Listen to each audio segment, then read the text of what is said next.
let me take this second to introduce our commencement speaker.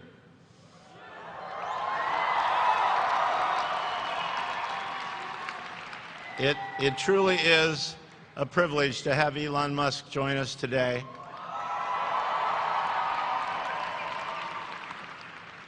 He doesn't need much of an introduction, but let me tell you a little bit about him.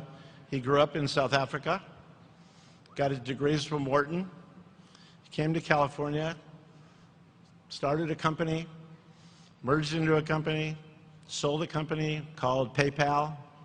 Some of you might use it. He then has gone on to become the CEO of Tesla Motors and the CEO of SpaceX. And in his mind, he has lots of brilliant ideas. I know it's truly an honor and a privilege to have him join us today, Mr. Elon Musk.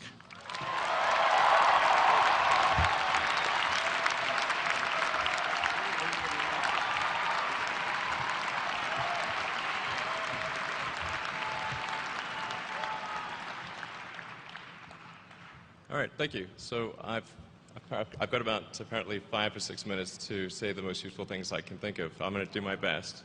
It was suggested that I distill things down to three items. I think I'll go with 4, and I'll try. I think these are pretty important ones. Some of them are going to sound like, well, you've heard it before, but it's worth re-emphasizing. I think the first is you need to work, depending upon how well you want to do, and particularly if you're starting a company, you need to work super hard. So what does super hard mean? Well, when my brother and I were starting our first company, instead of getting an apartment, we just rented a small office and we slept on the couch. And we showered at the YMCA, and we're so hot up we had just one computer. So the website was up during the day, and I was coding at night. 7 days a week, all the time. And I sort of briefly had a girlfriend in that period, and in order to be with me, she'd have to sleep in the office. So work hard, like, every waking hour. That's the thing I would say, particularly if you're starting a company. And if you do simple math, say like, okay, if somebody else is working 50 hours and you're working 100, you'll get twice as much done in the course of a year as the other company. The other thing I'd say is that if you're creating a company or if you're joining a company, the most important thing is to attract great people. So either join a group that's amazing, that you really respect, or if you're building a company, you've got to gather great people. All a company is a group of people that have gathered together to create a product or service.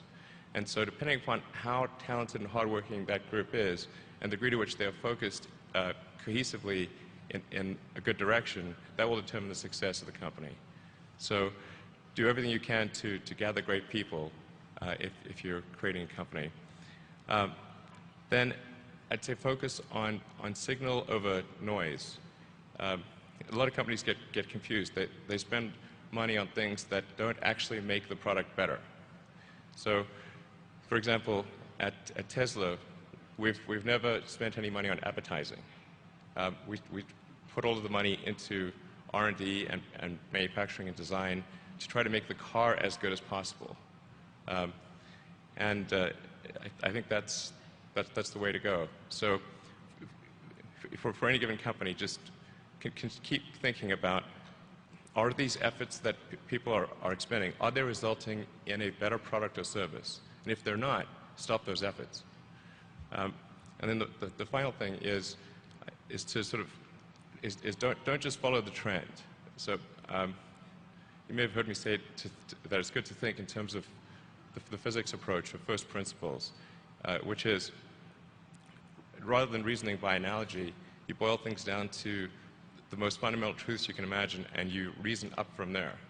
And this is a good way to figure out if something really makes sense, or if it's just what everybody else is doing. It's hard to think that way. You can't think that way about everything. It takes a lot of effort. But if you're trying to do something new, it's the best way to think. And that framework was developed by physicists to figure out counterintuitive things like quantum mechanics. So it's really a powerful method. Anyway, so that's, and then I think that the final thing I would encourage you to do is, now is the time to take risk. You don't have, yeah, you don't have kids. Your obligation. Well, sorry, probably don't have kids.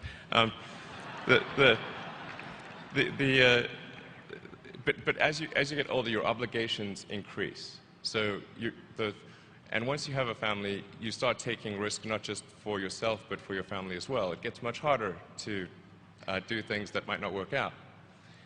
So now is the time to do that before you have those obligations. So I would encourage you to take risks now. Do something bold. You won't regret it. Thank you.